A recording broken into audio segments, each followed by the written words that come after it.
The Iran war was meant to deliver a defining victory over Tehran that would secure Israeli Prime Minister Benjamin Netanyahu's place in history. More than 6 weeks into the conflict, he has been unable to translate military might into political gain. That's according to surveys cited by Nimrod Nir, a political psychologist at the Hebrew University of Jerusalem. The vast majority of Israelis believe that this war is a failure. Only 10% perceive it as a significant success versus 30%, over 30% that perceives it as a complete failure.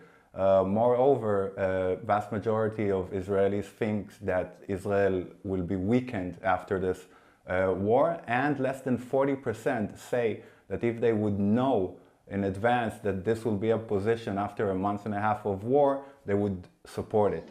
Despite Israel's overwhelming firepower, its enemies across every front have been weakened but not neutralized. Even after heavy Israeli-U.S. airstrikes and the loss of senior leaders, Iran remains defiant. Tehran's nuclear stockpiles endure. Its missile capability is now proven, and it holds sway over the Strait of Hormuz, the artery for a fifth of global oil flows. Palestinian Islamist militant group Hamas has not been disarmed or dismantled in Gaza, and Iran-backed Hezbollah continues to fire rockets in northern Israel from Lebanon.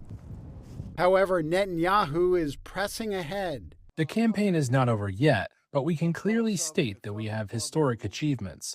I want to remind you where we were. Iran tried to strangle us. Hamas in Gaza, Hezbollah in Lebanon, Assad regime in Syria, the militia in Iraq, the Houthis in Yemen, Iran itself. They wanted to strangle us, and we strangled them. They threatened us with destruction, and now they are fighting to survive.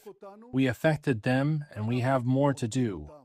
Political analysts in the region say Netanyahu is paying a political price for a military campaign launched with U.S. President Donald Trump that has failed to deliver a decisive outcome. Netanyahu's approval ratings have slipped, and with legislative elections due by late October, the political risks he faces are rising. 70% of the Israeli public does not believe that the public receives a full and real picture of the situation in Iran.